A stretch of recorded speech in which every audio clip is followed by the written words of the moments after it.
नमस्कार दोस्तों, मैं आपका दोस्त रजनीकांत ओझा आया हूँ एक बार फिर से रामायण का अनसुना अंश लेकर। मेघनाद एक अति महारथी योद्धा था जिसके पास संसार के सबसे ताकतवर अस्त्र अर्थात ब्रह्मा जी का ब्रह्मांड अस्त्र, विष्णु जी का वैष्णव अस्त्र और महादेव का पशुपति अस्त्र था। वह ब्रह्मांड में एकमात्र ऐसा योद्धा था जिसे अति महारथी का दर्जा प्राप्त था। उसका वध लक्ष्मण जी के हाथों तीसरे दिन की लड़ाई में हुआ था। उसने श्री राम की सेना को अकेले ही इतना त्रास दे दिया था जितना रावण इत्यादि सभी योद्धा मिलकर भी नहीं दे पाए थे। उस काल में अगस्त ऋषि ने 2 अस्त्र बनाए थे, सूर्यास्त्र और इंद्रास्त्र, जिसका ज्ञान वो किसी को भी नहीं दिए थे। लेकिन राम और लक्ष्मण को वनवास के दौरान इसके संधान की विधि बताए थे। इसी इंद्रास्त्र से श्री राम ने कुंभकर्ण का वध किया था और लक्ष्मण ने मेघनाद का वध किया था। लेकिन बात यह है कि मेघनाद का वध धर्म के अनुरूप था या नहीं। यदि गौर किया जाए तो मेघनाद भगवान श्री राम की ही तरह पितृभक्त योद्धा था। वह कहीं से भी युद्ध करके आता तो पहले अपने पिता से मिलता था। लेकिन उसके पिता दशानन रावण ने कई घोर पाप किए थे, इसलिए पापी पिता का साथ देना भी पाप ही कहा जाएगा।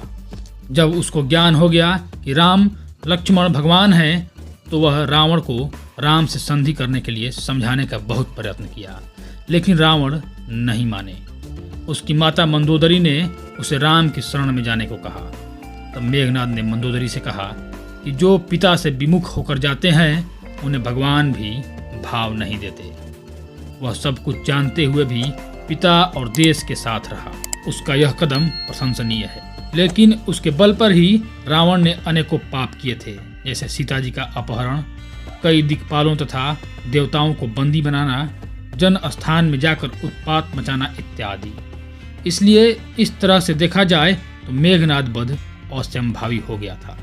मेघनाद एक देशभक्त योद्धा था। किसी भी देश के नागरिक को दुश्मनों से अपने देश की रक्षा करना उसका धर्म होता है।